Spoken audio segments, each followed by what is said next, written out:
નવસારી જિલ્લાના જલાલપોર તાલુકાના કરાડી ગામની રાષ્ટ્રીય શાળાના શતાબ્દી મહોત્સવમાં રાજકીય નેતાઓ વચ્ચે રમૂજી કટાક્ષબાજી જામી હતી। મુખ્યમંત્રી ભૂપેન્દ્ર પટેલની ઉપસ્થિતિમાં યોજાયેલા કાર્યક્રમમાં સાંસદ સી.આર. પાટીલ અને ધારાસભ્ય આર.સી. પટેલ વચ્ચે મંચ પર હળવી નોકઝોક થઈ।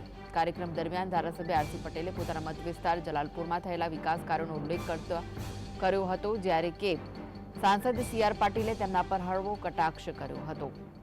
આ ઉપરાંત તેમણે વધુમાં કહ્યું હતું કે તમે આટલા બધા રોડ બનાવ્યા છે તો તમને 7મી વખત પણ ટિકિટ આપવી પડશે। તો આ રમૂજી કટાક્ષે કાર્યક્રમમાં ઉપસ્થિત લોકોમાં હાસ્યનું મોજું ફરી વળ્યું હતું। રાજકીય વર્તુળોમાં આ પ્રકારની કટાક્ષબાજી દ્વારા નેતાઓ એકબીજા પ્રત્યેના મતભેદો વ્યક્ત કરતા હોવાનું મનાય છે। મુખ્યમંત્રી ભૂપેન્દ્ર પટેલની હાજરીમાં યોજાયેલા કાર્યક્રમને રાજકીય ચર્ચાનો વિષય બની રહ્યો છે।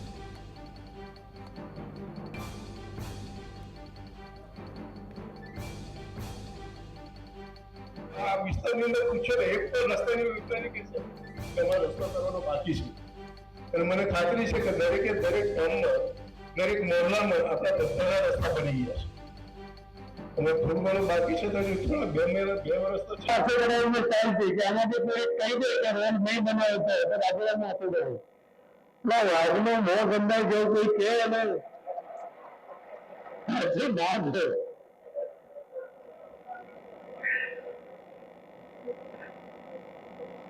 કહી શકાય કે આરસી ક્ષેત્રમાં દરેક કામ કરવા માટે પૂરતા પ્રયત્નો એ સતત કરતો હોય છે।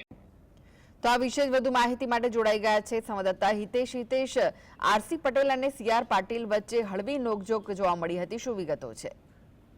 જી, વાત કરવામાં આવે તો છેલ્લા કેટલાક વર્ષોથી ધારાસભ્ય આર.સી. પટેલ અને સાંસદ સી.આર. પાટીલ વચ્ચે કોલ્ડ વોર ચાલુ છે તેનું ઉદાહરણ ગઈકાલે શાળાના શતાબ્દી મહોત્સવ કાર્યક્રમમાં જોવા મળ્યું હતું, જેમાં સીએમ ભૂપેન્દ્ર પટેલની હાજરી વચ્ચે ભાષણ આપવા ઉભા થયેલા ધારાસભ્ય આર.સી. પટેલે પોતાના વિકાસ કાર્યો ગણાવ્યા હતા અને કહ્યું હતું કે મારા વિસ્તારમાં એક પણ રોડ બન્યો નથી, જો એવું કોઈ કહે તો હું રાજનીતિ છોડવા તૈયાર છું। જેના બાદ સાંસદ સી.આર. પાટીલ બોલવા ઉભા થયા ત્યારે તેમણે કહ્યું કે આરસી વાઘનું મોઢું ગંધાય છે એવું કોણ કહે છે, એવું કહેતા જ સમગ્ર જે કાર્યક્રમમાં હાસ્યનું મોજું ફરી વળ્યું હતું। અને આજે બંને રાજનેતાઓ છે તેમની વચ્ચે જે હળવી તંગદિલી છે, કોલ્ડ વોર લાંબા સમયથી શરૂ છે તેનું ઉદાહરણ જોવા મળ્યું હતું, તેના દ્રશ્યો સામે આવ્યા હતા।